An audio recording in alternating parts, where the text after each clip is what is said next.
একটা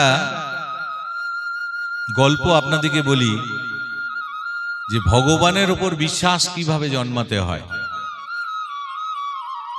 একটা হরিণ বনের মধ্যে থাকে, থাকতে থাকতে তার পেটে বাচ্চা আসে। এবার প্রসব যন্ত্রণায়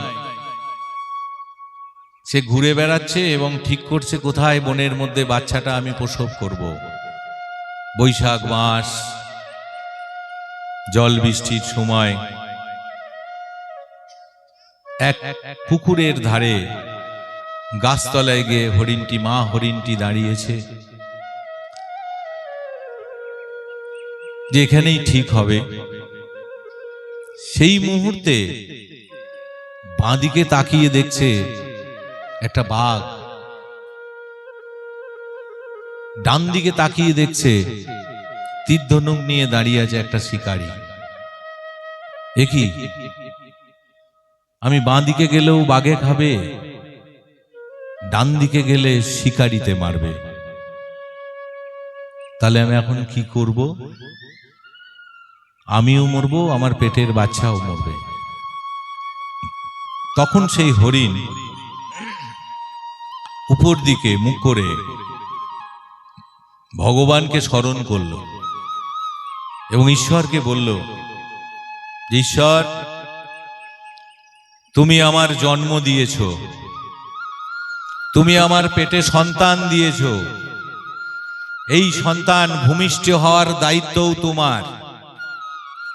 তাই যদি না হয় তাহলে কেন তুমি আমার পেটে সন্তান দিলে? যদি এই সন্তান আমি একসঙ্গে মারা যায় তাহলে জানবো তুমি বলে কিছু নেই। তুমি যদি আমার পেটে সন্তান দিয়ে থাকো, এই সন্তানের জন্মও তোমাকে দিতে হবে। হঠাৎ বৈশাখ মাস, তীর ধনুকের যে নিয়ে রেডি হয়ে আছে, সে রেডি তীর মারবার। এত জোরে মেঘমেঘ করছিল, বাজ পড়ল, তীরটা ঠিক ছোড়ার মুহূর্তে হরিণটাকে লক্ষ্য করে তীর মারবে, চোখে এত জোরে আলো লাগলো, লক্ষ্যভ্রষ্ট হয়ে গেল। উল্টো দিকে বাঘটাও কাছাকাছি চলে এসছে, এবার আমি ধরে ফেলবো। হরিণ কিন্তু নড়ছে না। তুমি যতই কাছে এসো বাঘ, আর যতই তীর, ভগবানকে দেখেছি, ভগবান কি করে দেখি। সন্তানটা আমার নয়, সন্তানটা তোমার। তীর মারার মধ্যেই লক্ষ্যভ্রষ্ট হয়ে গেল, তীরটা হরিণের মাথায় না লেগে একদম বাঘের মাথায়। বাঘটা মরে গেল, ওর শিকার করতে পারল না, হরিণের বাচ্চা হলো, বাচ্চা নিয়ে বনে চলে গেল। আমরা যদি মনে করি এই পৃথিবীতে, এই সমাজে, এই সংসারে যা কিছু সব আমার, ভুল করব, ভাবছো বসে চলবে কিসে?